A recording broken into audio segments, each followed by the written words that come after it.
Hello, ladies and gentlemen, everyone.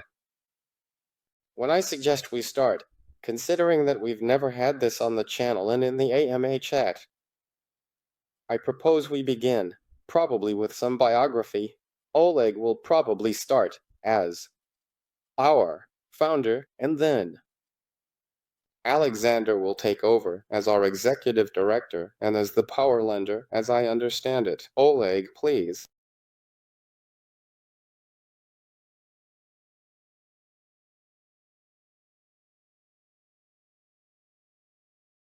Oleg. Come on. Come on, Oleg, you're probably right there, Oleg saw. By the way, understood, then we'll give the sponsor. Hello, yes. It's been a while since we last saw each other. To be honest, I find it a bit easier because several people haven't seen each other. So for many, this will be something new. Let's probably start with a brief introduction about ourselves. I think Oleg will start since he stirred the pot, so to speak. We'll either support him or, on the contrary, try to sink him. I actually won't be with you for long. I'll need to step away for a bit, but let's get this thing started.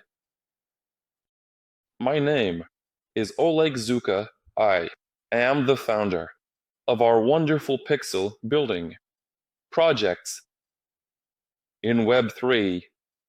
I've been doing this since I was 21.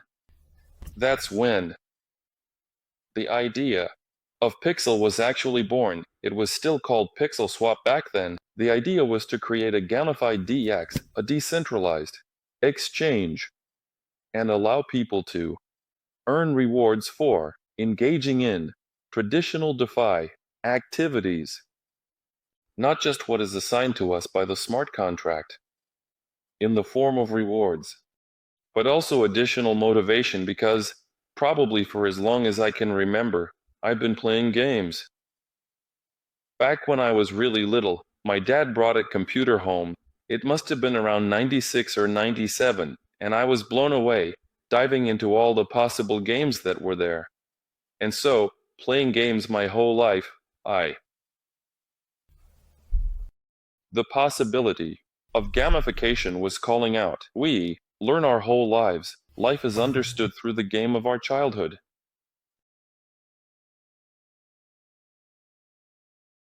I wanted what I liked. At that moment, crypto started for me in 2017, and in 2021, when we approached the idea of creating our own gamified. For this, we wanted users to be able to level up, gain experience, unlock additional opportunities, and play games in a mortal way. All together, developing and upgrading their character not just in computer games, like Ultima Online or World of Warcraft. Man, World of Warcraft, yeah. I almost said World of Tanks. By the way, I'd never played that one. There it is, World of Warcraft, but also leveling up your character in this amazing world of decentralized finance. That's when we actually came up with our wonderful pixel triangle. During this time, it has accumulated a variety of emotions, from smiles, dresses, and shotguns.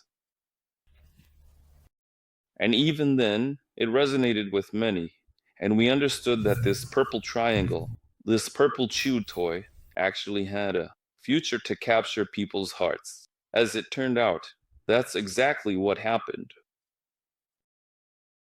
But unfortunately, in 2021, we were unable to launch a full-fledged project. This was due to the fact that we were green and experienced. And despite the fact that we really understood how to add gamification to all of this, how to do it all in a playful manner, we absolutely knew nothing about developing a crypto project. At that time, the DeFi hype was happening, and we really wanted to get in on it, but we couldn't. We couldn't make it happen, and after that, Our life path was all about teaching ourselves how to create our own project that people would like, one that would be interesting not just to invest in and earn from, but also to actually play. I think many of you would agree that we can say we play Pixel Wallet or Hello Pixel. Tapping definitely doesn't fit here. Mining does. But more often, I hear that users, friends, and family are playing Pixel Wallet.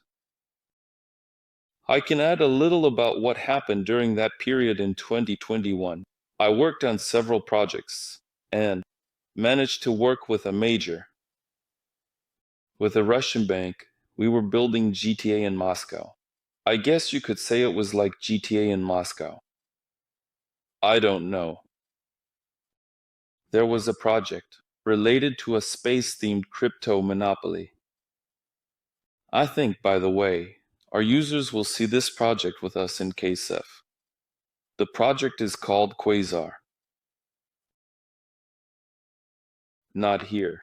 And before the war that is currently happening in the world, I was working on creating GTA in Moscow. This terrible event cut off funding, so to speak, for what we were doing, but miraculously, an opportunity arose to build GTA, not in Moscow, but in Bali. So, at the beginning of 2022, the Bali Queen project was born, which I worked on for quite a long time. For over a year, we worked with the Indonesian government, creating and metaversifying the island of Bali. If anyone is interested, later you can show what we've achieved. There you go. During this time, up until January 24th, a large amount of knowledge, experience, and connections were gained. And let's say part of the team was already formed. And in January 2021, it became clear that, along the way, Pixels would be that very moment when you can try again and do something. Plus, there was already a sum of money earned that was at least necessary to take the initial steps. Because the project documentation, anyone who accessed the guidebook saw the documentation has been created all these years. Even Pixel Wars, the one we play, was made back then, around 2021, probably 2020. It started being created in 2020. We finished it in 2021, but traditional mobile games didn't take off. Right now, it seems to me that our Pixel is better, described by the current state and the moment when we start over in January, reviving Hello Pixel, the Pixel. Boom in Telegram is beginning. We, our team, including Alexander, whom you also see on the screen already, understood that this would turn into a height that needs to be caught. And we probably changed direction in one day and moved away from the web, from the traditional app that we initially intended to have, where you would establish a connection with your MetaMask. We moved to Telegram mini apps and started by building our own wallet again. In the process, to allow users to seamlessly participate in our ecosystem in our gamified DEX. The miner was supposed to serve as a marketing tool, and it did serve as a marketing tool, a way to attract users, because without it, the cash flow wouldn't have been as popular or relevant.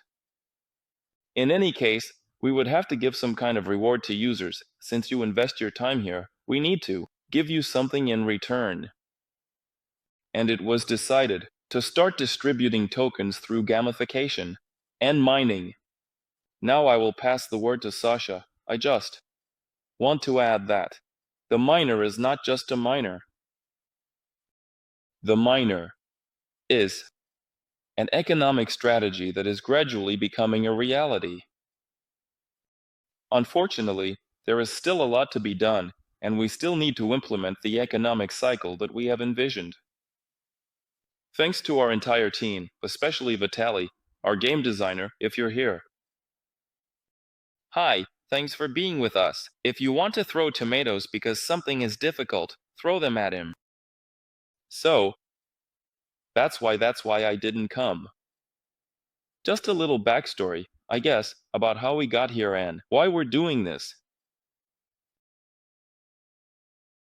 Next, I think during this session we will reveal the true value of our project and why in a couple of years you'll say to yourself, I'm so glad I didn't skip it back then and kept using it. So, it's your turn. I'm going to step away. Guys, I'll be listening and we'll be back with you soon. All right, Oleg, thank you. Alexander. Yes, thank you. So, Oleg, talk for 12 minutes. So, I'll also briefly tell you about myself. I've been involved in startups for almost my entire life, probably around 15 years, in various fields. In other words, my passion is to launch projects, breathe life into them, and find motivation for the people involved in the project. So, regarding the dates, we've been developing since 2020, and it was commercial development, meaning we were working on some solutions. The project was a game, but it came out towards the end of the market in 2022, so we didn't manage to get it out in time because everyone who could was already pouring into the market. We managed to work on a few grants and won some football related ones.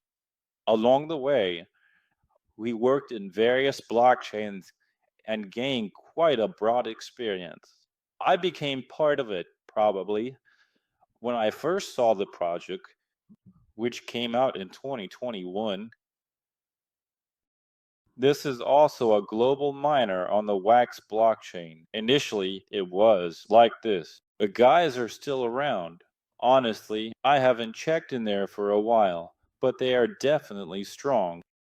This is the project that makes the most transactions in the blockchain. They do more than the blockchain itself. They have really pulled everything out. And the blockchain, as it were, is mining everything, and overall, they're doing pretty well, staying afloat. So, I jumped ahead a bit. We've been working in crypto for about 4 years now. And before that, there was about 3 to 4 years of game development. Overall, I've always been close to game dev. I have many acquaintances and friends working in that field. I got into development about 7 years ago for the first time, and it's always been more about copies. Now it's evolved, and I realized that this is my story, and I should have gotten into it earlier, but there was something else. Well, I've shared about myself. If you want to know anything else, just ask right away so we don't jump around.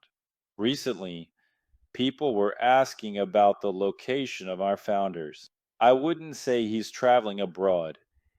He's been living in Asia for a while. I lived in Moscow for most of my time. The team is quite diverse. I mean, we have an international team, so to speak, with all Russian speakers, but not everyone has Russian citizenship. I think that's fair. So, let's start with some old questions that have been forgotten for a while, because there are some guys who joined after the spring. Why St. Bert? Because it's cheap, actually, and from an architectural standpoint, it's not bad. No matter how much people criticize this blockchain, it has performed well compared to others. The main priority was cheap transactions because we initially paid for the first transactions ourselves for users. We had a God bless approach, and we chose based on the principle of being bold. Later on, We were a bit disappointed that this blockchain is indexed because at first we showed 4 metrics for the product, especially since there was a home season, and due to that, we had good metrics that could be indexed. If we had started on a blockchain that is indexed, we would have sold there, and so on with the goods. But everything is ahead. And plus, again, Oleg has a weakness for Flare, and Aston Bird is definitely part of the Flare crowd. So in this case, that played a role too. Here, we can say there were certain ties to Flare, so there's a desire. Yes, Flare could become the future Solana if the guys do everything right. Well, this is again not financial advice. We don't know how it is there yet. We don't know. The player, just like Salbert, is stable. Even Flare is more stable. So the next question is, are we preparing any movements in terms of developing the Flare network? Our pixel depends on a number of factors. At the moment, we are working towards deploying Flare's architecture, specifically their developments. We are developing on their blockchain. We have separate programmers working on this, and if Flare likes everything, the communication with the blockchain is actually quite complex, probably one of the most difficult we've had to deal with. They are extremely, like somewhere in their own world. They sit and rarely reach out, even though our metrics look pretty good for their ecosystem. It all depends on their initiative. If they come to meet us, if they like working with us, and if they see potential, then we will definitely develop the network. There are also negotiations for a grant to start, and there are a number of conditions we need to meet for those negotiations to move to the next stage. So we are working in this direction, and as soon as we have updates, we will post them immediately. As soon as something is approved with a blockchain, we post it right away. For example, we made an agreement with Scale, and we immediately posted a teaser, and people already understand the direction the work is going. We actually plan to interact with a large number of blockchains, or rather, we are engaging with many at different stages and phases of negotiations. We are interesting to everyone as a blockchain aggregator because the number of our blockchain mechanics is constantly growing. Transactions are increasing, and the core audience is expanding. People are watching us, and generally reacting positively to this. Accordingly, there will be more blockchains. And yes, I know that many people are tired of claiming. It gets a bit tough when there's more than one blockchain to claim from. We're creating a cool bot, and we are already testing it. I won't give any deadlines because we're doing a lot of things in parallel, so sometimes the internal timelines shift a bit. But the main part of the mechanics is already assembled and is currently being tested on our test server, so claiming will be easier and more comfortable. You'll be able to develop your own little network. Well, for example, in the first Autobot modem, we hope to see it by the end of November, just to avoid making promises, so as not to rely on anyone. Well, by the end of November, yes. I think so. It's quite realistic to see that. I would really like it myself, honestly. Well, I think so too that. We're not delaying on purpose. Honestly, it's pioneering. Since we're still active in Telegram, questions periodically arise about the Ton blockchain. How can I put it? We will definitely deploy a wallet. We even have a separate specialist for this. From the perspective of our concept, our crypto dependencies don't quite fit. Because it's very expensive, slow, and raw. In the context of the current cycle, we won't be able to allow everything to deploy properly. We wanted to deploy everything on contracts to make them interesting, and we're trying to bring something new. We need to adapt what already exists, and Ton makes this quite challenging. To put it simply, If we're talking about faucets for 20 or 30 cents, who's going to do that? We don't want to create a classic back-end tap because that's not our path.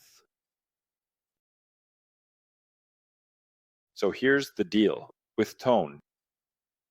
And then we have a couple of concepts we'll definitely get to. But for now, it's not a priority, as strange as that sounds.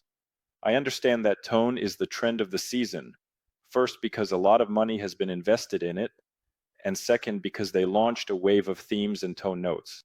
Many have come out, and we all see and understand that. But one way or another, in the current landscape of crypto values, it's still too early for us to really take off with Tone in the current real blockchain environment. However, you have bridging networks, and we will definitely add those. That's for sure. Maybe even this year we'll manage to implement everything. It's just a bridge for money, meaning we'll have a bridge for people who want to develop within our system and bring in funds. Everything can be done seamlessly on a 13 wallet. So we will definitely connect this. It will be a service for people who just hold some banks in Tone. And accordingly, this will be low-cost bridge, meaning it will be within $1. Think not more, maybe even cheaper. Which network is it from and to which one? It's from Tone essentially in all the networks we will be working with. So that's the entire EWM. But in the near future, as things make significant progress and developments, we might have, let's say, parallel work with our partners for MedFinance, which is actually working on the bridge architecture. These guys have been working on bridges for 4 years, and they created Nasty, the largest blockchain. In 2020, there were 15 bridges for oil. We are integrating with them, merging, and essentially they will be developing bridges and covering the entire blockchain with them. So Solana and Bitcoin are next in line. Right now, Bitcoin LR2 is developing very successfully. Some stacks are performing very well there. And in general, there's Merlin Chain, a lot of Degans on Bitcoin, a lot of money, a lot of Bitcoin. So we'll get to that eventually too. Well, since we've touched on the networks, EFM, I understand that Polygon will be our first and most widely used for the time being. But I would like to talk about the pressing issue of the Thriftronic blockchain. Yes. Many still don't know what I'm going to say. Many still don't understand what happened. Well, yes, Let's say, not all our decisions are clear. I also understand the question about when we'll start with more specific questions like when the listing with Vestronic will happen, if ever. Look, regarding the listing with Vestronic. if there was confirmed information, we would have posted it. The information between us is also set for Q1. This is what we discussed with the guys. So at the moment, we have shut down mining. We are in negotiations. I don't want to say much for now. We are discussing one listing with them, but this listing is more focused on users in order to balance the situation. We see and understand that the guys have delayed the listing a big product, blockchain, and so on. It happens in the market. We're happy to be here, but we probably can't influence it in any way. So, regarding Vestronic, all balances are recorded. As soon as we have information, we will share it immediately. In other words, TG, you will be able to exchange all your tokens. Plus, of course, we will issue NFTs to everyone, and I think that in the next month, well, not a month, I think in the first half of November, we will publish the final lists of who has what balances, and there were some additional rewards. We will just post all the distribution lists, and users will see what I got there, and so on, and so on, and so on, and so on in the teamer. We will distribute earlier than with the Pastron, that is, we had a kind of internal agreement with them that the T, that is. For the miner, we distribute accordingly in this section, and so on. Yes, so you come to them, claim the token, and we will issue it to you at that moment, along with a chip in your Pixie wallet. But, considering that everything is delayed, we will issue the NFTs earlier. What else? With the Stronic ad. Question. The main problem arose because when we launched mining on the Vistronic network. To be continued, BIS highlighted the weak points in the blockchain's operation.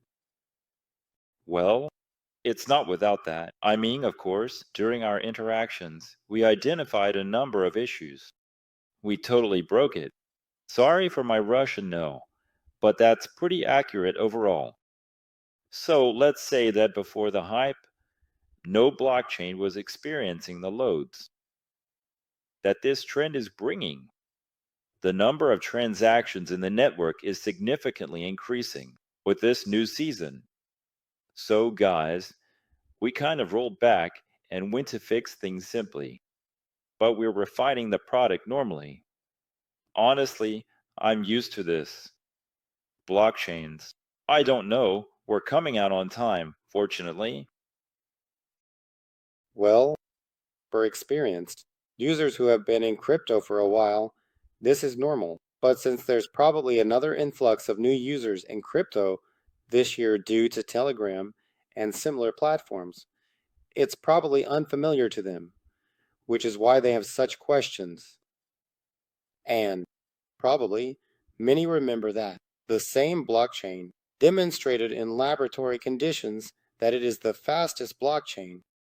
And when various awards were given to TMA projects like Notcoin and Docs, for some reason, the blockchain was, to put it mildly, inactive.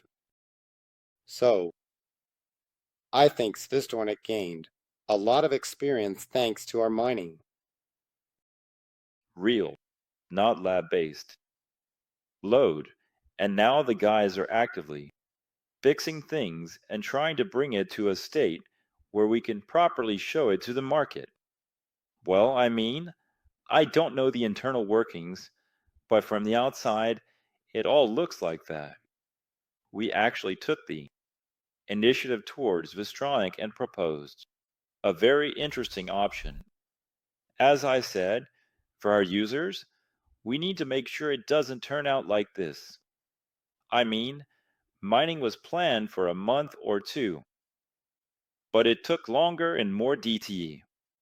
So, we came up with the initiative that if we agree on this, and if it gets approved, we'll smooth out this whole situation, and it will be a cool and interesting way to earn and spend depending on what people prefer.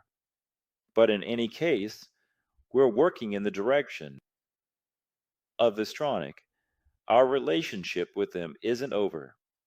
We're still in touch with the team, interacting, and so on. The window with the whistle penetrates there while we stand. We won't disturb the guys developing the question. About the Flare network, we had NFC together with the Flare X project, the so-called dog token. Many didn't even see the dog token in their inventory after the migration, even those who had it.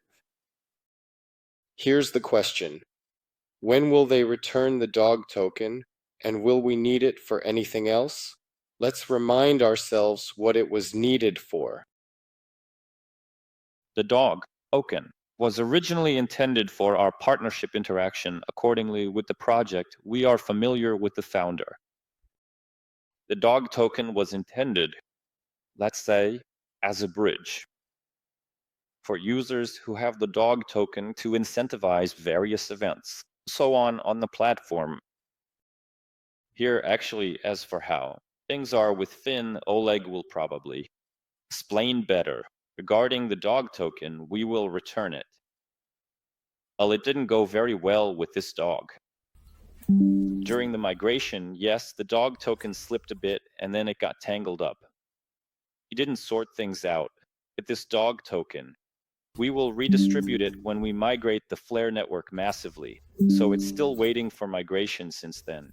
Ideally, if everything goes well, everyone will see the dog token again, as soon as there are any updates about the token distribution for this Project X. Both dog tokens will be distributed. The guy himself will be at the DEF CON conference in Bangkok in about 2 weeks. I'll meet him there and ask him about it because at the very least, he promised everyone a bunch of dog tokens from his project, plus a little flair, if I'm not mistaken. At the moment, you can get dog tokens if you top up the address with a little flair, something like 0.2. Is it possible? No, it's turned off right now, Oleg. Turned off. Yes, the FTSO protocol is under development in the Flare network.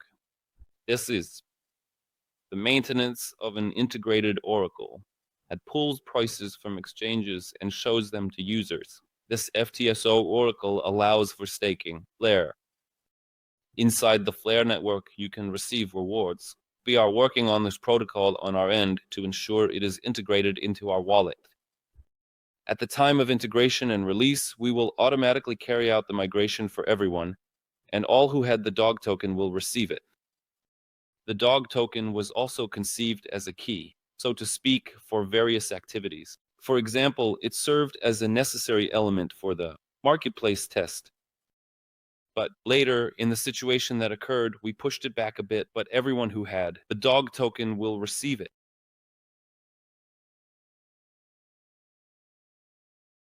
Great in light of the very latest and important news. We will have a very exciting sale event on the Scalebox network on November 1 ST. For those who don't read the news at all, we have some in the project. This morning, I received interesting questions in my personal messages. The person probably doesn't read the channel. Maybe he will see Amy's recording later. And his first question is, why mine in pixel scale? There is the first miner. Now what, do we need to develop two? Well, that's a quite logical question. A very logical question. I will try to briefly convey the idea of mining to our multi-chain. So the idea of mining, as Oleg mentioned above, develops from an economic strategy where you, roughly speaking, develop your main planet. And once you have developed more or less normally, you actually start conquering the next planets, and so on. But the main source of this conquest is your main planet. Our main planets are actually generated in a semi-random format. That's how it turned out. Now, as for BERT, this is our main network where the main mission of our token lies. It will influence all the networks in which you will develop. In each network, we will try to create a unique collection that will have no analogs in any other network. As we wrote in the news today regarding the SkillSky collection, it will be multi-chain. So how will this work? Well, we won't discuss that just yet, but we do have the multi-chain concept and we will develop it. Users will be able to transfer NFTs between systems. There will be special NFTs that are better for starting and special NFTs that are better for mining later on. So in the middle of mining, there will be an Autobot that will simply simplify this mining process, making it less routine than it is now and more relaxed and economical. So we will provide the opportunity to simply manage the load on various networks. There will be drones that will mine another coin, but it's not quite a coin. It's also a blockchain token that will serve for crafting. I got a bit ahead of myself. The essence is that as soon as we reach our planned economic cycle, which includes both NFT inflation and NFT deflation, all of this is multi-chain. So those people who are interested, that is the audience we are targeting, will feel as comfortable as possible here to reinvest the money they earn inside. And there will be an opportunity to withdraw this money if the situation requires it. Therefore, we will develop all of this. If we return again to scale, data scale is the network where we are currently placing 1% of the issuance. There will also be partnership programs and additional tokens. The first announced project, Zargates, is quite a strong project. I recommend keeping an eye on them. They have a serious team with large multi-million-dollar products in crypto behind them, so they will distribute part of the issuance of their token with us. Therefore, I understand that we have been talking about this for a long time, but everything is just beginning. It has turned out that our ambitions are quite high and the project is quite large, so it seems that the development is progressing slowly. I have heard such theses from users. In fact, it is progressing quite quickly. Regarding what we are aiming for, we are gradually connecting everything needed for our economic cycle, which will sustain itself, burn NFTs, produce these NFTs, create various artifacts, include new networks, and so on. We are targeting a 5-year development plan here. It doesn't mean that the TGE will be in 5 years. It means that everything we want to include in this the economic system of multi-chain mining is probably planned for about 4 to 5 years. If everything goes well, it will take us about that much time to create this metal worker. I hope I didn't scare anyone just now. Sergey really wants to ask a question, giving Dima the opportunity. However, I still have a question piled up as an exception. Oh, Sergey, go ahead and ask your question. The scariest thing is not just a momentary fear, but a lingering feeling that stays with you long after the initial shock has passed. Well, Sergey says the absolutely scariest thing. I thought I heard the scariest question, and it seemed like maybe he changed his mind. Let's go back then. Kale, how many box sales are planned in the skill network? In the skill network, 1 box sale is planned, and in the future, there will likely be either a chest or some kind of tool for NFT drops. To be honest, we haven't decided yet which one. If we manage to get the crafting done, it might be crafting, but I can't promise that yet. If we don't manage to get the crafting done, then maybe we'll create a chest, our new recycled one. And with it, users will be able to mine NFTs, trade, and already make some transactions among themselves. Here, I just have to say, guys, we're not trying to cover system with anal donations. What's it called in mobile gaming? Our goal is to create an ecosystem and architecture where users can trade with each other, create gaming values, and spend their time on it. And other users will be able to evaluate this somehow and vote for it with their coins. Well, actually, yes, regarding the sale, there will be 1 box sale, and that's it. This will be a unique collection, our 3rd one, yes, meaning the first collection was the very first pixelated one. The second collection was Web3 Epic, where we introduced upgrade discounts that users didn't appreciate right away. But now the core users have understood the meaning of this story, and it will continue to unfold further. Yes, in my opinion, the discount modifier will be the rarest and most sought after over time. The further we go, the more in demand it will be, because upgrades are getting more expensive.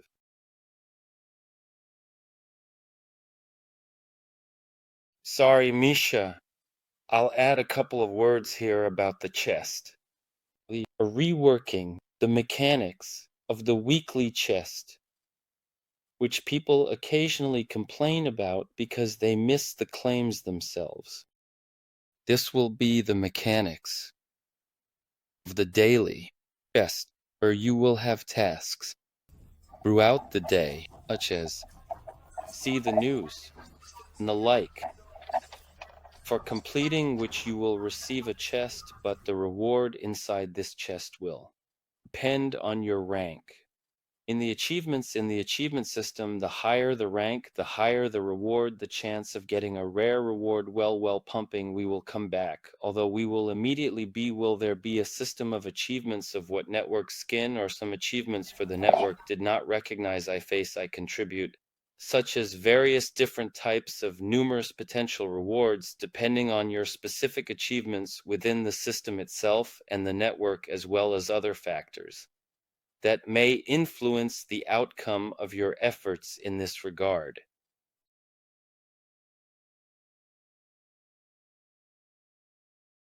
The achievement system is one. It operates across all networks. Achievements for activity in scales will be available. Jumping ahead, achievements for games are possible, but if they happen, they will be as simple as possible. Play one game, 5, 10, but don't reach the 30th wave or defeat all the bosses. So that users who play less don't feel intimidated, I'll also add about points. Look, all our modules are created in the first operation, like version 01, so that we can improve and improve with each operation. Our entire system will be covered by activities. I periodically read the chat, actually, even when I don't write there. You know, sometimes I scroll through it in the evening to see what users are talking about when I have time. I've noticed questions like, "Oh man, I can't complete these achievements. What should I do now?" Well, to put it simply, achievements are not designed for everyone to complete.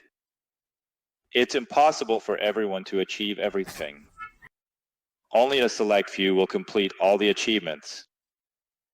I don't know how many there will be, maybe 50 people. If we're lucky, those who will accomplish everything. Achievements are designed so that every user can find something for themselves. If you don't want to chase records, that's fine. Just dive into mining and earn achievements for that. If you're trading on the market, you're doing great. So trade on the market. Make volumes if you enjoy it. We want to make it versatile and suitable for users with different playstyles. I understand that right now there isn't a lot of content in the system that can keep someone engaged for a whole day. Nevertheless, we strive to fill the ecosystem with interesting content where everyone can find something to do, something that interests them, and complete the achievements that resonate with them the most. I understand that the achievements will be relevant until the TGE. And when the TGE and listing happen, there's no point in making further additions. Well, regarding the TGE and achievements. So, achievements, as we mentioned, but we haven't confirmed exactly how they should look, because we haven't finalized it. So, the principle itself. We definitely know that the retro drop will depend on the rank, the number of completed achievements, the content completed, activity, and so on. In other words, we believe we actually thought about this for a long time and saw how other projects do it and so on. And this mechanic, this system, seemed to us to be the most fair. In other words, if you complete 100 achievements, you get rewarded for 100 achievements. If you complete 200, you get rewarded for 200. In other words, this is what tests the user, and we will really create a lot of different ones. And every user who, let's say, comes in and says, "I don't want to mine, I want to play games." By that time, we will have 2 to 3 games on the platform. He will have the opportunity to earn retro drops just by playing games, which will be based on the achievements he has completed in the games. In other words, we will give him that opportunity. We try to think a bit broader. So, the retro drop will definitely be distributed in parts, meaning we won't release it all at once. If we plan the project for 5 years, the lifetime of the tokens that will be issued means that the last locks, based on the economy, will only be released after 5 years. So, regarding the retro drop, we will distribute it in parts. Therefore, it's unlikely that achievements will stop working after the TGE. So, the first part of the retro drop will be distributed according to the current status of achievements and the current leaderboard. By the way, soon we will attach achievements to the leaderboard, not just for the city, and people will be able to see the top. Like the top 100 or the top 1000, well, basically the whole top, according to those ranks. Paul, we will distribute the retro drop in parts according to the allocation. Well, yes, that is, we will distribute part of it annually, I think once a year, or we will distribute it by allocation. So, how it will be technically, we will decide in the process. It will either be a classic story where you receive a reward monthly, right? Like the block closes and you get a little bit. When the next block closes, you get a little bit, essentially the same as what you see in the miner, right? So the block closes and you receive a reward monthly, which is proportional to the coefficients laid out in the smart contracts. Similarly, the retro drop will be distributed based on a different mechanic, not from your inventory, but rather your activity within the ecosystem. Interesting. As for the distribution itself, roughly speaking, everything promised will be given out, and we will withdraw everything. For now, the volume of receiving retro drops will differ, say, at rank 10 from you. Well, I can't say for sure because, as I mentioned, they will be based on ranks. But how it will be distributed according to those ranks, I won't be the one to calculate that. There will be Vitali, who wisely didn't come to us today because she has a lot of work.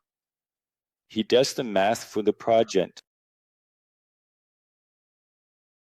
Therefore, the distribution will be as fair as possible from our perspective, as much as we can technically organize it. So there won't be like, oh, why did I get 20 tokens and this person got 40? Oh, it's because he donated. That's why he got 40. Distribution is activity-based. Some activities need donations, but just don't do them. Well, come on, that's normal, right? If we didn't offer an alternative, people could throw tomatoes at us. What are you doing? Our values, go against the idea that everything you can buy in the game can also be obtained through pixels. We don't have. There are no monetization points that can't be bought with pixels or through some activity that doesn't require financial means. This is a principle we've upheld during these 9 months we've been in the market. At the time of the public sale or listing, will the miner still be active in the main network? If it will, Part of the ability to level up. For money, bought a pixel and leveled up. That's a good question, actually. It's very ambiguous from the perspective of perception because on one hand, it's cool, like, yeah, that happened. The token became liquid, users earned. Well, in any case, users will earn whatever they earn. We can't say. Yes, we had a couple of helicopter yards. We told you, so we have about 33,000 online, 734 decided to cash in the dust from the pixel. So we're dividing that among everyone, and that's it. Live happily, buy yourself lamps, and so on. So in any case, of course, users will earn, and some rumors will spread about it. And based on those rumors and metrics, new users will come because that's how it works. Like, guys, I earned there. Let's go. It works. So, mining, of course, we are not stopping. We will constantly be partnering with new products. The Pixel token will receive increased utility. It will be possible to make payments in games, earn external rewards, and in the future, it will be possible to use it in some partner projects, buy chests, and so on. OLAG is breaking through there, I think. I'll even add a word. I spoke today with some big players in the banking system, and they mined pixels themselves and suggested a way to pay with pixels from a traditional card. So you get yourself a card, receive this physical card, transfer pixels to your account within the app, and pay traditionally with pixels in any. In other words, you get a card, receive this physical card, transfer pixels to your account within the app, and pay traditionally in any stores or cafes. Just 2 hours ago, I was thinking about a more distant story, but right now, this doesn't surprise anyone anymore. Everyone wants to create cards. Even after the listing, there will still be a reason to keep upgrading drills and storage. Let me try to summarize this. After the listing, money will definitely continue, but how the main miner will be upgraded is still in question. There are several documented concepts on how this can continue. So, possibly part will be paid with pixels, and part will be paid with tokens from other projects. For example, right now we pay 100% with pixels, but later we might pay 30% with pixels and 30% with Gates tokens, for instance. So, part might be paid with the liquid tokens, and we might create a gateway for tokens that haven't gained liquidity yet from other projects. We have options for further development, and we will be monitoring the market and liquidity. If we achieve 100x, paying 100% with pixels for miners will simply be unmanageable for many, and we will limit ourselves as users because of that. So, we will be adapting to the market. We have several concepts that we can apply to mining in the future. Mining will continue, new projects will continue, and new games will continue. We will be listing games. We are engaged in developing both mini games and mid-core games. We have several products on the table that we would like to finish and continue. There are projects that have investments of 200 to 300,000 that we would like to complete in due time and also see on our platform. We have access to interesting gaming products and young teams, so we are constantly networking and looking for cool projects that we can tie into our ecosystem and add utility to the Pixel token, which you will be able to use to operate and buy things. This will only happen with pixels. Plus, we will be adding blockchains and creating various programs for users, trying to secure some grants to distribute to users. All the marketing grants we receive from the blockchain, we take 10% for development and put the rest into a pool for users. This is how it happened with the vesting tokens. We essentially receive the integration at cost, and all the other tokens are distributed to users. However, things didn't go as smoothly as we would have liked, but nonetheless, the intentions were good. So, we will be mining other tokens after the mining ends. Plus, I apologize for the lengthy explanation, but we must not forget that we are miners, and we plan to develop the gamification of mining for a long time. So there will be new interesting gaming modules. Guys, for many of you, well, not everyone, but for many, you won't want to withdraw your money, so to speak, liquidity from the ecosystem, because the miner will be developing. There will be clans, drones, various raids, lands, and so on. We already have all of this planned out. With the development of the product and project, and with the team growing, this development will just get faster and faster, and the mechanics will accelerate and become more interesting. Well, we've already heard about the claves, and we're just here talking about raids. I'll elaborate a bit more on Alexander's speech. Here, detailing what this looks like, what it means, and how it will roughly appear in general terms. So, in general, these are concepts, right?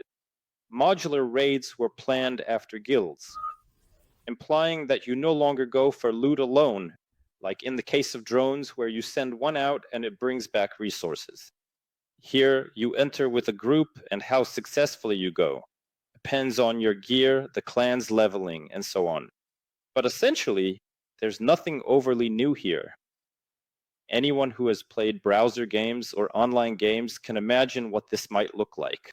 So, something similar will emerge, with a series of new parameters based on which calculations are made when you encounter another group.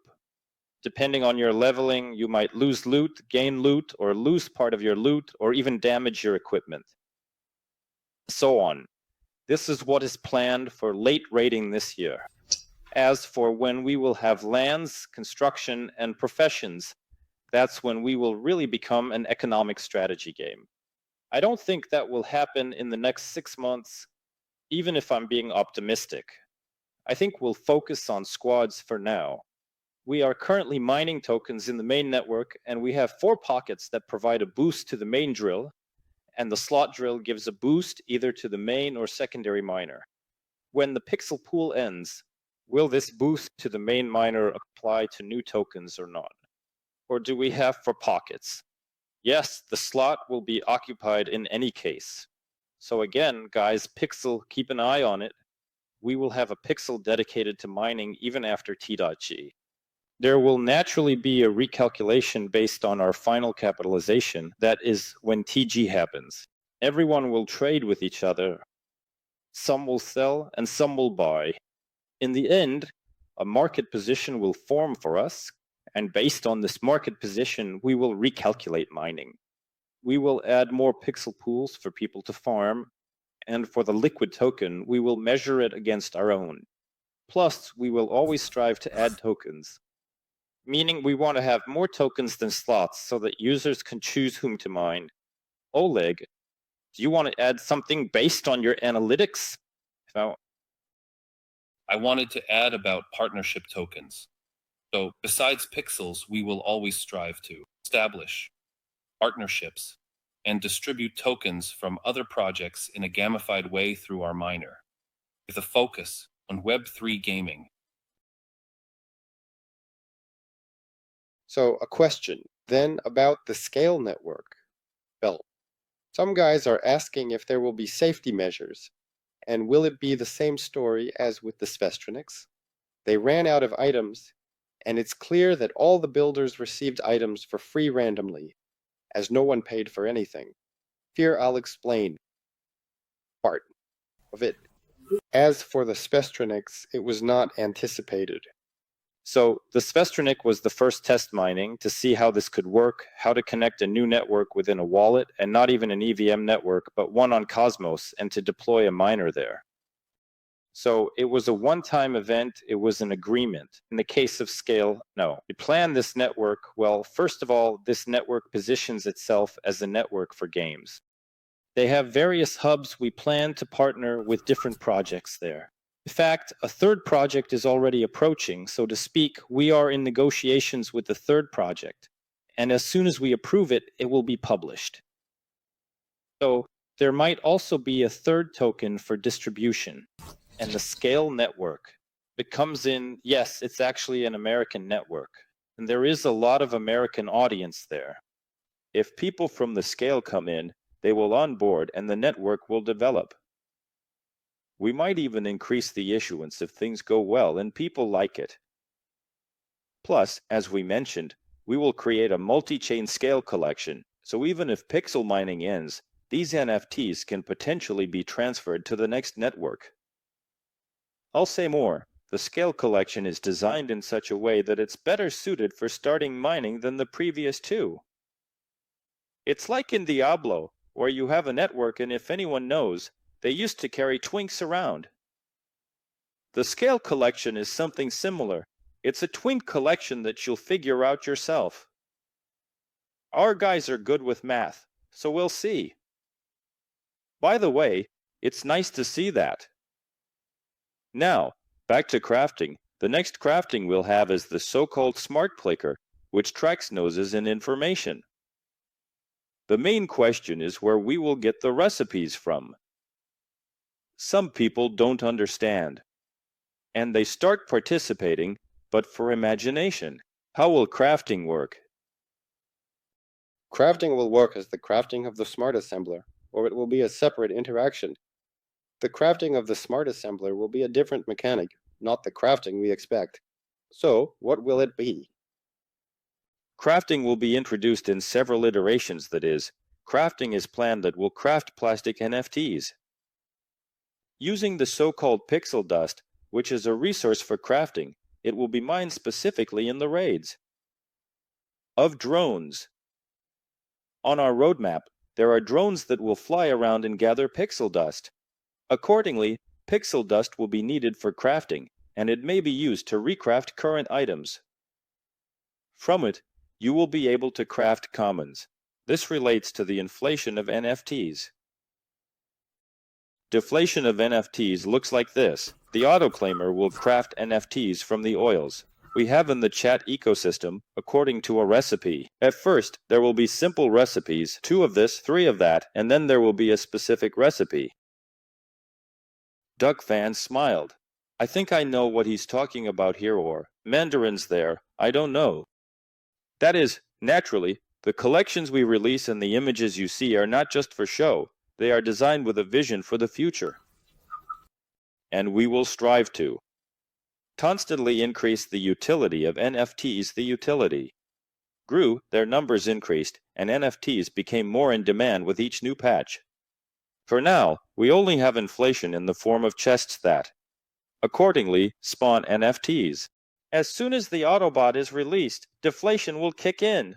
These Autobots will be crafted from current NFTs, and the recipes will also be sold for pixels. SGB. Well, I mean, another sale, then the question. This sale that awaits us is exactly that sale, according to the roadmap. We are waiting for, it turns out to be an unscheduled sale in the neighboring network. Yes, here we can say that when we were developing the concept in the first quarter, we weren't interacting with skill at all. So, the sale can be considered unscheduled, while the Autobot sale is planned. And accordingly, all sales will always be recorded and will cost both in resources, and in the currency of the network where the sale will actually take place. I understand that the sale will be until the end of the year, according to the schedule, and there's a chance we'll make it, right? Well, yes, we want to, and we will really try to release the Autobots in November, so people on New Year's are no longer just sitting at pixels. They calmly launched and started collecting. Accordingly, tokens for recipes will be in boxes or something else because some items are being called on the marketplace and they want boxes. No, buy what you can. So, since we started so openly, I don't know, Misha caught me off guard. And now I have to lay out the whole truth. The nearest NFC sales will be, at least in the Songbird network, in the next 4 months, unlikely to happen. There will be sales of recipes, and naturally, there will be a limited quantity. Some of the recipes will be available for SGD. They will be needed to craft Autobots, and will influence the deflation of NFTs in the ecosystem. So we are already transitioning from abundance to what you could call stagnation. It seems that NFTs are likely in short supply. Just scarcity. Here, there is a scarcity. Recipes will likely be if we have scale or Web3 epic, specifically collections. These are the very collections that launch once a quarter. Recipes are more like a section of the store, where there will be a limited number of recipes. I would explain it more like this. So, it's a store where products are supplied in limited quantities, and then they will be obtained through gameplay methods. I don't know, Sasha, if it's okay to say through games. Well, in any case, we'll mix all this up. With each new entity in the ecosystem, right? A lot is planned, like various boosts that will speed up mining. So a new user comes in and thinks, man, it's tough to catch up, like, and other users crafted boosters and put them on the market, so there was a symbiosis. A new user benefits from an older user, right? Someone who is already, let's say, in the know about the ecosystem, who understands what crafting is and knows how to craft. He crafted a booster for this new user, who bought it and went to catch up with everyone in the ecosystem quickly. There will be users who will play games where unique recipes will drop, which won't drop anywhere else. Yes, and they will, accordingly, be in demand on the marketplace because other users don't want to go into that game and mine the recipe there. In other words, we will try to create a symbiosis based on users' interests, giving people with different play styles the chance to thrive, survive, or perhaps not struggle.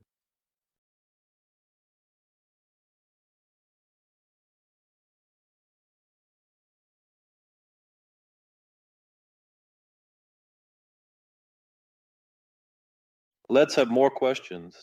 Go ahead. Say when you have the run out of.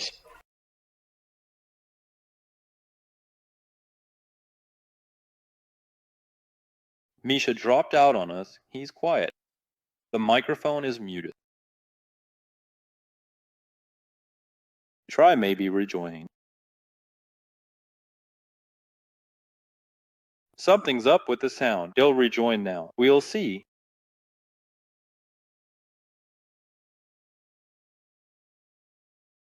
Laughter. Yes, great. Perform telegram. Visible dependent chat. I would like to elaborate on how our deflationary mechanism will work. Detail. Furthermore, we have information in the Gitbook. Now token. Yes. How often do new eras come? Eras. A new era comes.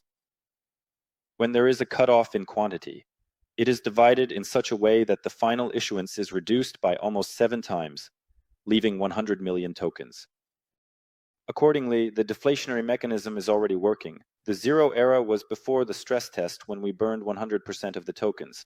Now we burn 50% of the tokens, meaning the deflationary mechanism is essentially already in effect.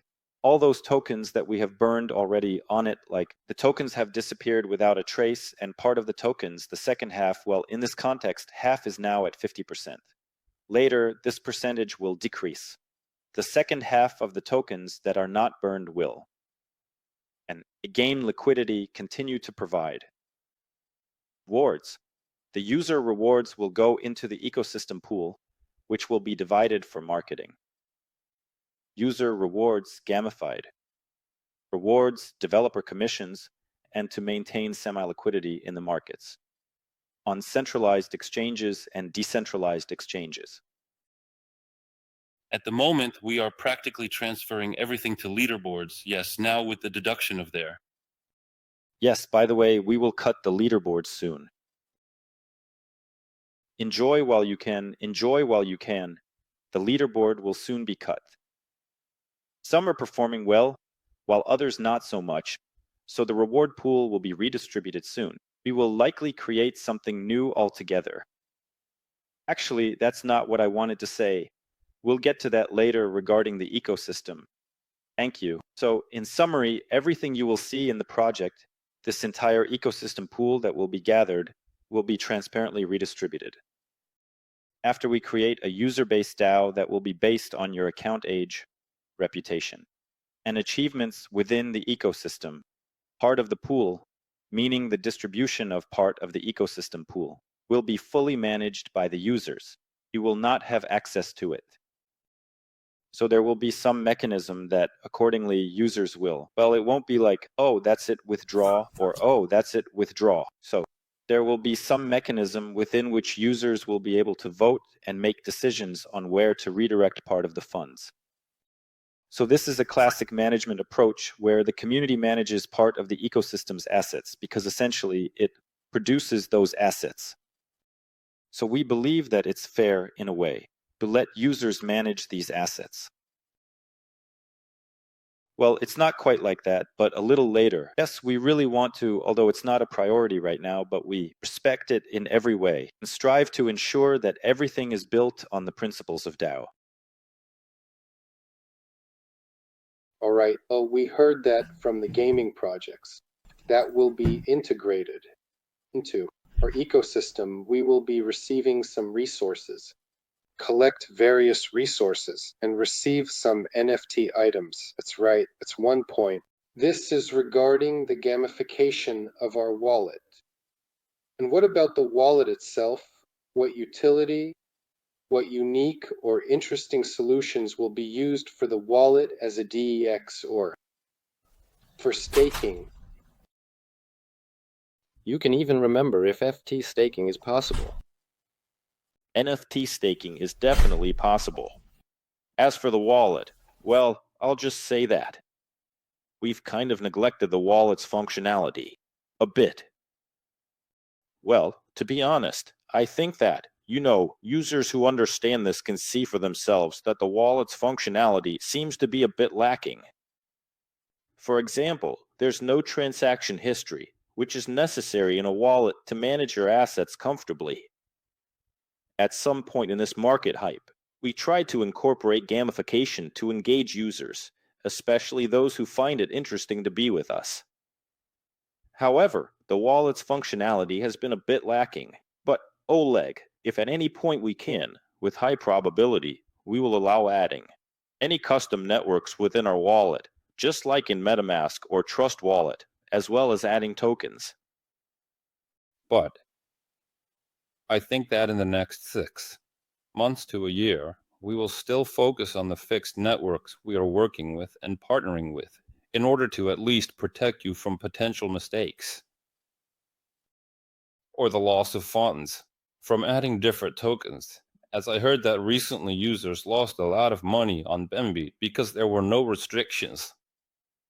So, in any case, our wallet will eventually have functionality like MetaMask, but for now, we will focus on gamification, adding partner networks, and grants for the next steps like Postal, Polygon, and Scale. Right now, it operates in a one-way mode. Will we make it two-way, and when? We are already in the process of adding it in the reverse direction. I think it's a matter of a few weeks. At the moment, it is still necessary to deposit funds into Scale, I think as soon as in the first. When user requests to withdraw in the reverse direction arise, we will quickly launch everything for that. Some users complained that the bridge fee is a bit high. If Oleg has any chances to reduce it in the coming days before the box sale, is that even possible? Yes, let's think about it. There is a possibility to lower the bridge fee during this sale period and possibly for Scale as well. It should be understood that the sale of Scale for stars limits us to a 21-day waiting period after receiving the stars in our balance. 35%. 35%. Possibly. Well, in general, more than a third we give away 35% for the withdrawal of these tokens. That's regarding the pricing. People are asking. So, we give away 35%, plus our funds are frozen for 21 days. It's not the most business-friendly approach, that's for sure. We will consider the option of reducing the token price to be as close to the market as possible and offering discounts on the bridge during the sales period to make it comfortable. Give us 1 to 2 days, and we will either release Muse, most likely. We just facilitate the bridge. Not all of our commission goes to us, of course. So what we collect, we can temporarily set aside that part. We understand that we have users with low banks for whom, roughly speaking, transferring $5 is like their entire bank. So if you lose $2 on the way, like out of 5, that's almost half of your bank. Well, what's the point of all this? There's an understanding that we are partly hostages of the situation because Scale doesn't have its own network yet, and they are currently working in that particular direction. I've been in the market space recently, but at this point in time, they are running through the Ethereum bridge or Polygon. So yes, we'll work in that direction. Thank you. We're in the main network with the second token, James's anime token. There haven't been any updates. Initially, the game was planned for baby, meaning in the browser environment, but to attract more users specifically from Telegram, they are currently in the process of rewriting the game in that specific format. It's almost ready. We just need to adapt it for the machine environment. They are working on that, and as soon as we know the timelines, we'll let you know, and they will inform us right away, as soon as possible. Everything is fine. The guys are working. I can't say anything about the timelines, but it's not like it's going to take forever. They're already getting down to business, so to speak. If we believe the developers, we should be able to play by November. If we trust the developers from Jade Buddha. By November, you will be able to access it at least in test mode and play through our wallet. Yes, there was initially a testnet planned for our users, meaning Pixel users will be the first to join. It will be a closed beta test, and they will give users the chance to join earlier and possibly spend their tokens on NFTs, which will then have market value and will be sold for $1. But I didn't say anything.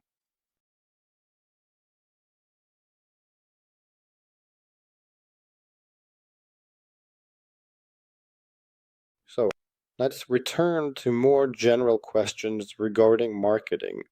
As has been mentioned multiple times, you will soon be launching.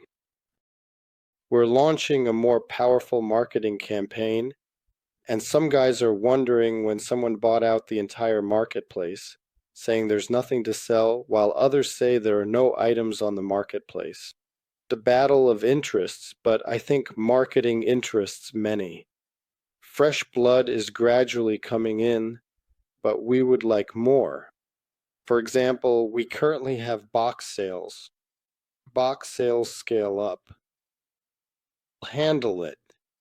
This money is going towards marketing. We are already negotiating with influencers, so expect an increase in new users by December. We want to prepare and do this comprehensively, not just a little bit, but on a full scale to feel the influx of new users for both us. You, I'm currently talking about the marketplace, sales. We are working towards being more user-friendly. So if anyone has noticed, well, maybe new accounts have noticed that we created a tutorial. We localized it into Russian. Well, it might not be perfect there, but at least it's something. Plus, as we mentioned, we're reworking the activity chest. It will allow users, new users, to enter the ecosystem more quickly. Plus, we're reworking the starting path up to level 10. Up to 10 drills, this starting path. So new users will level up faster. And this whole complex is basically the production. We want to finish it, polish it up, and then start marketing activities, including from the upcoming sales. We will direct a large portion to marketing and onboarding new users. Also, one question. December was mentioned. Do we have any plans, maybe some perks, for New Year, Christmas, or the January holidays? Look at us. We're like Santa Claus's in-laws for sure. Got it. We'll be throwing snowballs around, right? So when you take it off, it burns up, you remember. So as long as you're doing whatever you want in it, everything's possible. Well, we'll definitely try to have an event for New Year. Honestly, we'll try. Well, some people are already figuring out which NFTs to buy for New Year. So I'm asking, I don't know what. Oleg told everything. I actually have run out of questions because most of them were similar. Even though there are a lot of questions, it's almost the same thing. For now, I'll ask the last question. Maybe the guys can think about it. Maybe from today's. And we all heard, let them prepare a question, raise their hand, and ask. And I have a final question. When is the listing? When is the TGE? Here's that favorite question that different people ask every day. When is the listing? When is the listing? When is the TGE?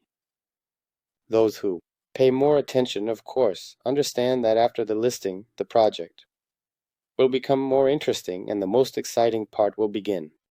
But for those for whom the listing is more important, I think we owe them an answer. At least some approximate timelines. The question about the listing is actually a big, complex issue. it depends not only on when we want to do the listing, but also on a number of factors. So at the moment, we are going through acceleration in the Odyssey project. These are pretty cool guys with a lot of expertise. They have serious international advisors who have brought Tier 1 projects to market.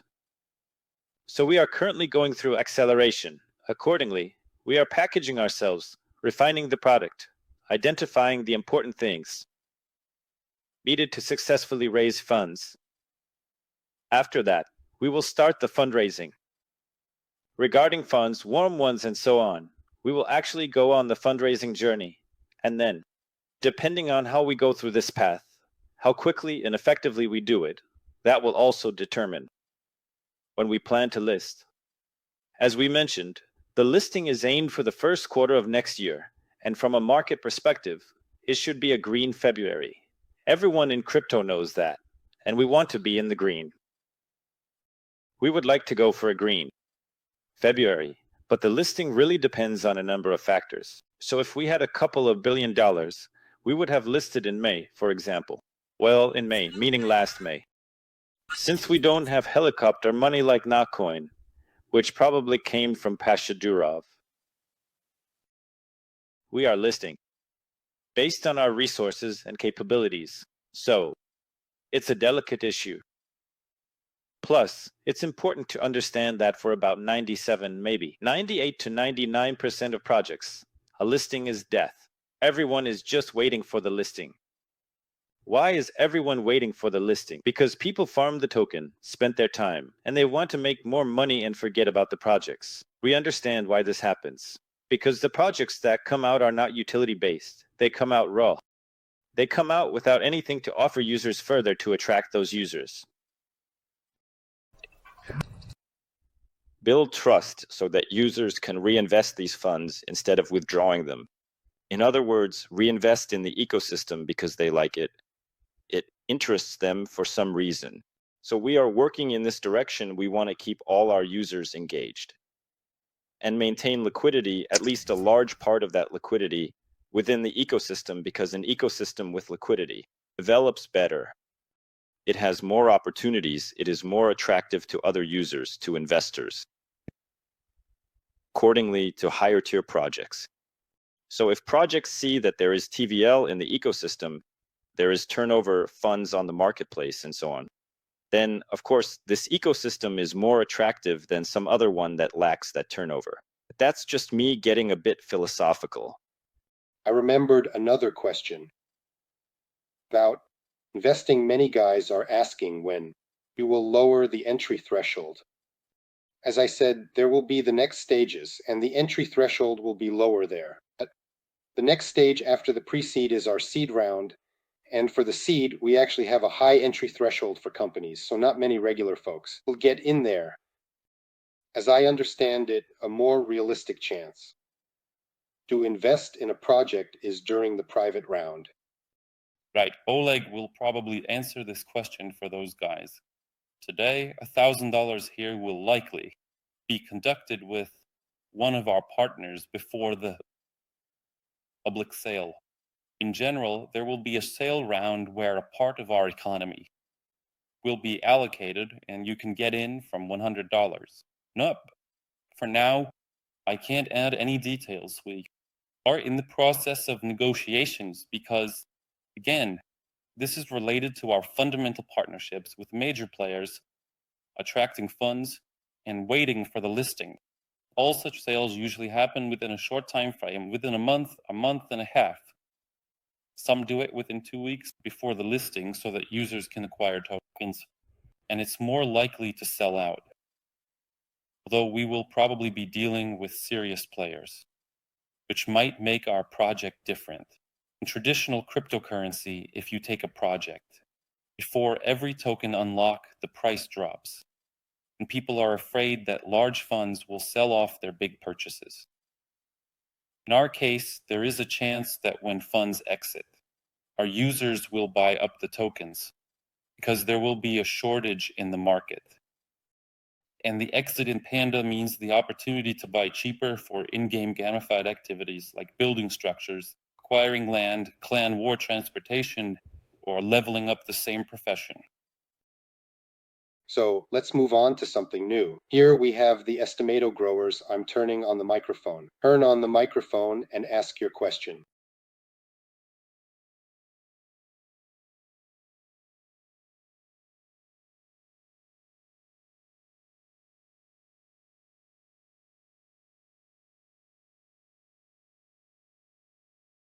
I changed my mind. How they got involved. Good evening. How do you plan to fight against multi-accounts? But in reality, we are building the ecosystem in such a way that at some point we won't have to fight them. So they are slowly. Well, I don't know if there are any multi-accounters here, how many accounts they've managed, how many they started, how many they've pulled off. So we have certain mechanics that are aimed at making multi-accounting significantly less interesting. So we are completely against multi-accounting because we want to build an ecosystem, a full-fledged ecosystem where the user has weight, has an identity, and means something. They have some influence. So having 50 accounts, aside from some financial superiority, is unlikely to bring much else. Therefore, sooner or later, we will release a legal framework. We understand that automation is an important part of our world, and many games resort to automation systems. In mobile gaming, everyone has gotten used to automation. We understand all of this, which is why we are creating a bot. As soon as we make the bot, we will politely ask multi-accounters to ease up a bit. That's how it is. It's not that we're being harsh or anything, but we don't welcome it. Let's say, at the moment, we really don't welcome it. I'll add here that I think many have already noticed. Section Digital Soul, which says, coming soon. If you've had a chance to check out this section in the Gitbook, then to understand that kind of digital reputation, a digital passport for our user. As our ecosystem grows and expands, the digital passport will carry more and more weight. And it's unlikely that you have many acquaintances with and passports, and given the direction we're heading, and the times we live in, this thing will help. Fight against multi-accounting, because even when it comes to the TG token generation event, you will have two ways to get your mine tokens. You can withdraw them in exchange to a CX. We really hope that it will only be X, our partner. There you will be able to withdraw a much larger amount of mine tokens than if you were to transfer them to a decentralized wallet. In other words, with a decentralized wallet, you'll receive a little bit over a long time. On CX, after completing KYC as a new customer, you will be able to claim a significant portion of the token mining during the current period. In other words, to put it bluntly, we do not intend to withhold tokens even from those users who mine them through multi-accounts, but the speed. Accordingly, we will set the rate of receiving these tokens to a level that will be comfortable so as not to disrupt the order book. Because if users with 200 or 500 accounts come into our ecosystem, how to form a pixel and dump it into the order book at TGE? I mean, come on, guys, we are the developers here.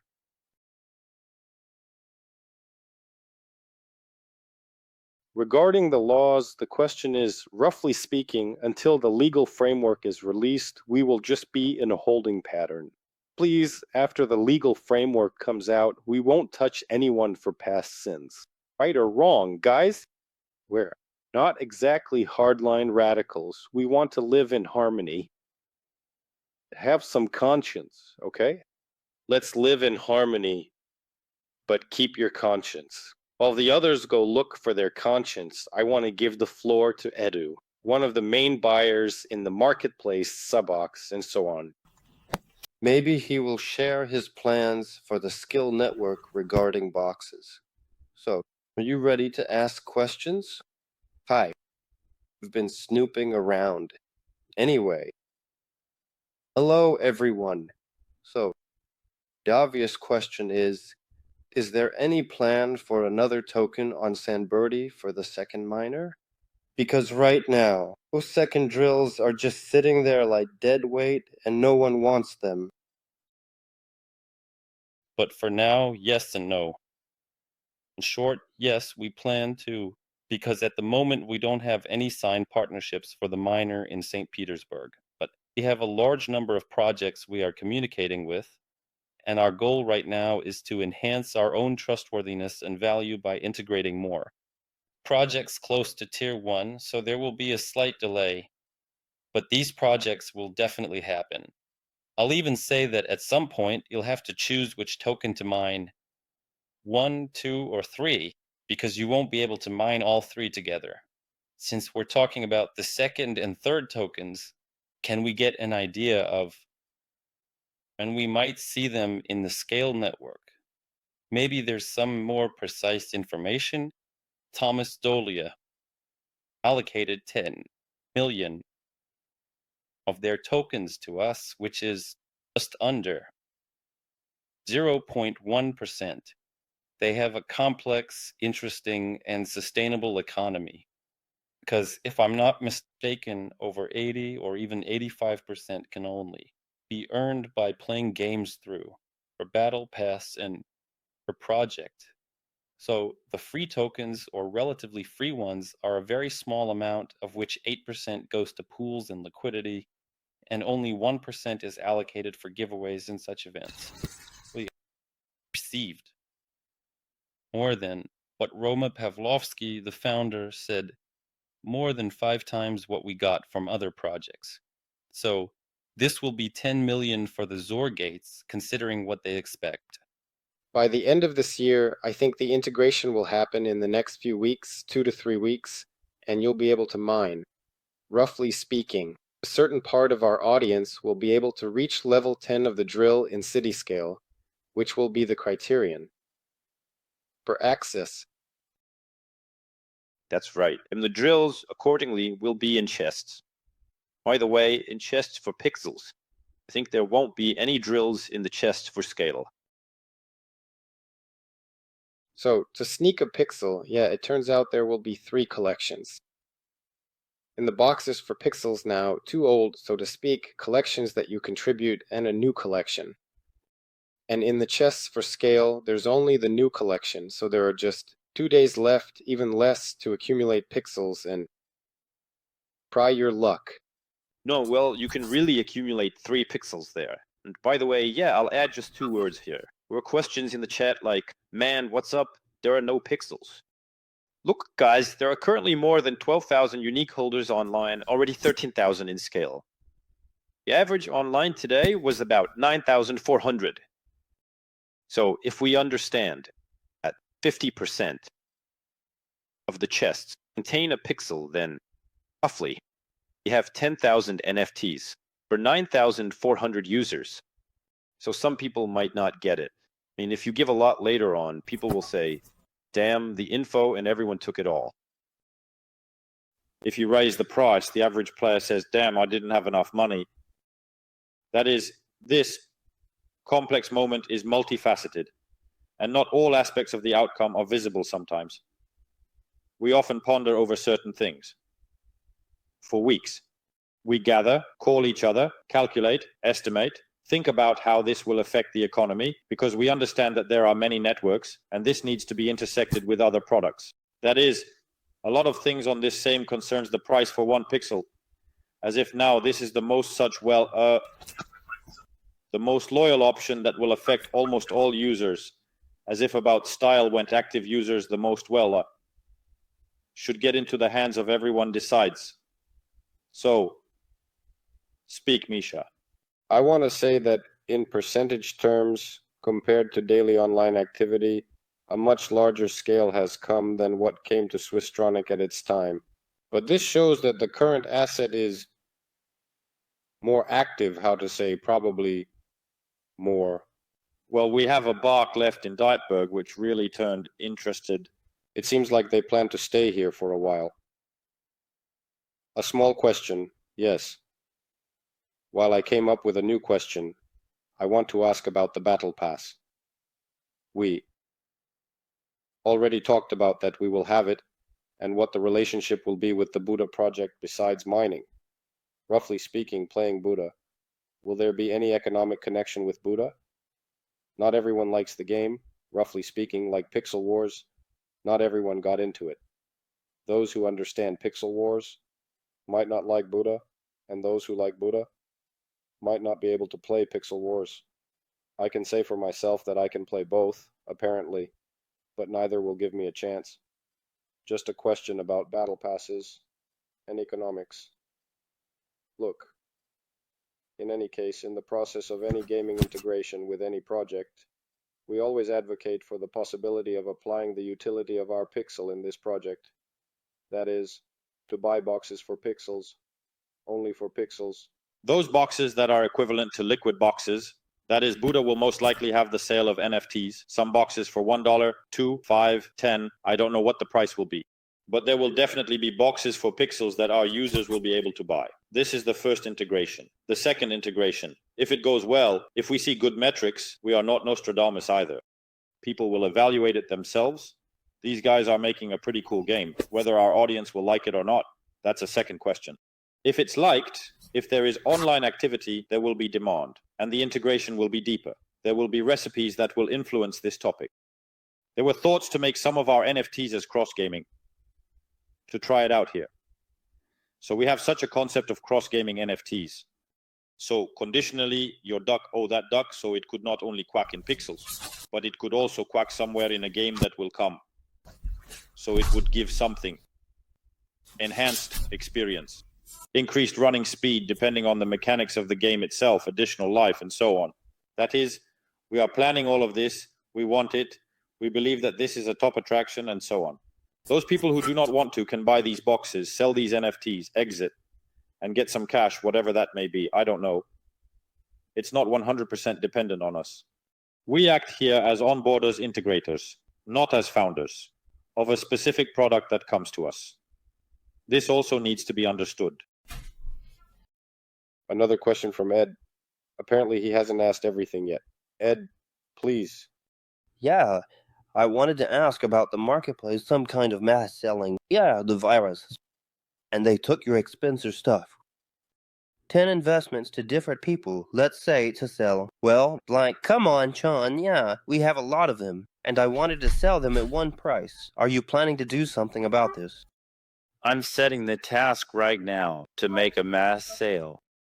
Yeah, because when a person has a 4-digit number of items, it's really inconvenient to sell them one by one, and to buy them too. We'll think about how to make it better and more convenient. I just came across such mechanics where there are a lot of clothes, they need to be recycled processed. We were planning to do this later when crafting arrives, but we see that some guys already have packs with 1000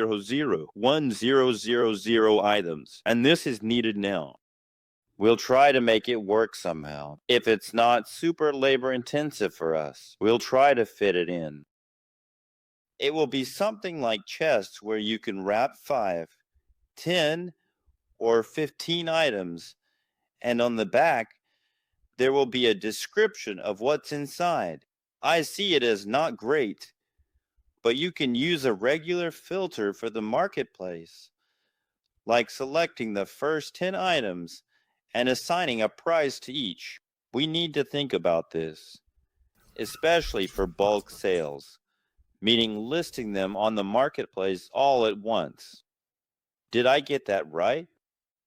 For example, you could check off common items and sell them at one price. We need to work in that direction for mass sales. So you don't have to list them one by one. You choose a price, set it, and they all appear as separate orders on the marketplace. It's easier than wrapping them in boxes and listing them in bulk, like buying one box and 10 more. Yes, I just Wanted to add that the same theme applies to buying and selling. Someone wants to sell 10 or more, and someone else wants to buy that same amount, which complicates things. I wanted to buy some common items too, but it takes too much time to buy or sell. Also, there's an achievement for selling, like 5,000, which seems like a lot. There are tasks set for how this will work, but I don't know yet. It will definitely be resolved. It's clear that people want to buy, and everything is heading towards crafting resources that we will gather and process to create something classic or unique. So, we will think about how to improve the marketplace and make it more user-friendly. This means refining the filters so you can click buy all and get the total amount. I've seen mechanics like this in auction games where you can buy 5 or more at a better price. You check the boxes if you're okay with it, and then you just click to take them. Let's not dive too deep.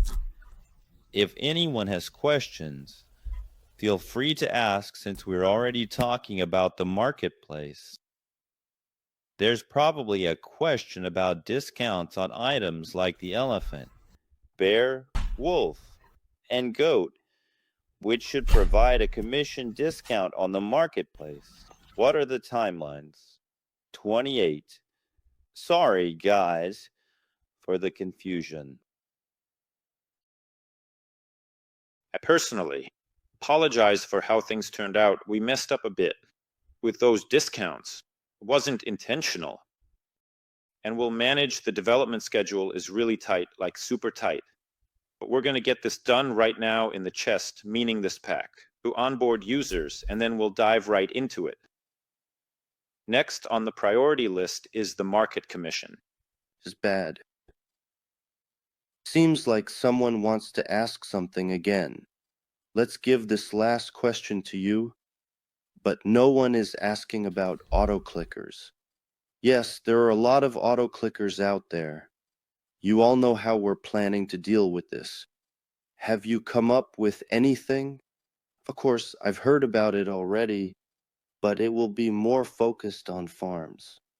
As for people who just use auto-clickers, they won't need a bot, just an auto-claimer. We've touched on this issue a bit further down, regarding what we see with multi-accounts and who is clicking. Accordingly, our architecture is evolving in a way that allows us to do analytics. As for how the user clicks, we're now able to identify algorithms.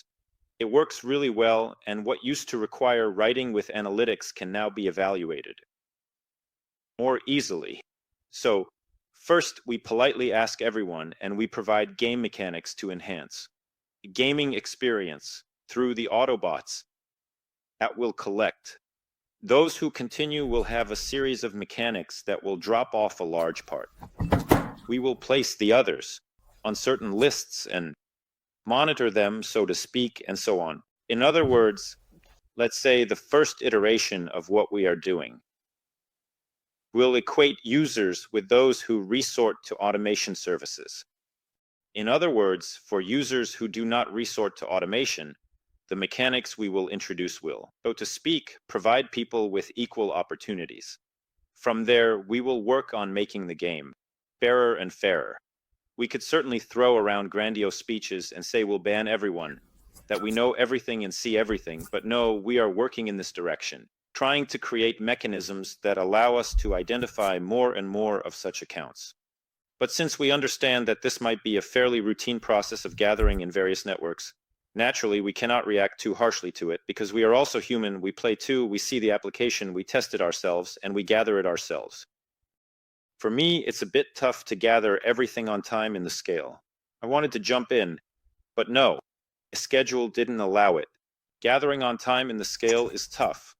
If there's a cheat, then it's just a hassle. So I gave up and I'm leveling up my storage. So we've been at it for almost 2 hours now. I suggest the last question be more about DeFi tools that will attract seasoned crypto folks interested in these instruments. We're developing a classic set bridges, our own DEX, and the ability to provide liquidity for all these tools to earn commissions. Also, just a reminder, all commissions from all DeFi tools will be collected in a reverse pool and then shared among holders. Oh, I forgot to mention the liquidity protocol or the borrowing protocol, the bridge protocol, and the exchange. By the way, the bridge will also be gamified, integrated into our gamification, so there will be a competitive aspect based on volumes. We will return a portion of the bridge commissions to active users who need this bridge for some reason. I know a few people who are moving money through the network, playing a lot of projects that already involve liquid tokens. Actually, this functionality greatly simplifies the work within a single application. Because as a rule, a bridge is something external that you need to connect to for that time. So, guys, what did you just want to summarize? Can we answer a question? You have a girl here raising her hand. Let's go with the girl. There aren't that many girls. She's one of our early users, and she's going to ask a question, and then we'll wrap things up. Angel, go ahead. Angel, you need to turn on the microphone. Hello, can you hear me now? Yes, great. Good evening. At some point, it was mentioned that you would be able to stake both on NFTs, and there should be a special NFT that increases the staking percentage. Can you shed little light on this topic? What was being discussed? Because staking in the future is of great interest. Look, we currently have this story in the format of a concept. We have this concept where the animals, if you've seen, we have a hamster in Twistronic, a monkey in Songbird, and an eagle in Scale. By the way, this is done because they have around 400 BPS on the blockchain for 100 transactions per second, which is similar to Solana, even cooler. They have everything spread out across hubs, so there isn't a single center, but that's not the point. Here, we plan to stake the animals. I won't say that the marketing animals will stand out. You can decide for yourselves whether they will stake or not. However, each network will eventually start rewarding with the animal token that represents that specific network. How will this work? Well, again, we have a few concepts, but we haven't decided how it will be in the final version yet, so I wouldn't say much. But basically, it won't take super long. So as soon as we nail down the staking protocol for Flare SGB, I think everything will move along much faster from there. It will be much easier to tie everything to that architecture. After 2 hours of chatting, I suggest we wrap it up. Before Oleg summarizes, I'd like to ask the guys if we could hold another session right after the new year during the January holidays, maybe the first or second week, to go over some small results here. It seems like we should do this more often to share and connect with our beloved users. Because thank you, without you, none of this would be possible. You are our motivation. Your reactions, even the negative ones sometimes, drive us to keep moving forward and developing. And what I wanted to say is, let's say a little further than where we are now, so you understand. A global mission. The global mission of Hello Pixel is to develop and explore fully immersive virtual reality technologies. We all come from gamification. We all love the RPG genre. Movies like Ready Player One inspire us, and we truly hope that in our lifetime, this becomes a reality, where we can dive into capsules or wear virtual reality headsets and experience everything like in the sci-fi films. So we have plans in the future for the Hello Pixel project to allocate grants for the development of immersive technology, fully immersive virtual reality. And all of this will also have utilitarian functions so that when humanity eventually becomes an interplanetary civilization, during the moment of traveling between planets, a person can, while immersed in virtual reality, study the professions they will need for colonizing new planets. So we are definitely looking towards that direction. This is probably the very reason why we indeed want our company to have a huge financial resource, so we can make films like Ready Player One a reality. Thank you all. Yes, thank you all. We are ending the broadcast. We hope to meet more often and bring joy to us. Thank you all, guys. Thank you, guys. Bye-bye. Thank you.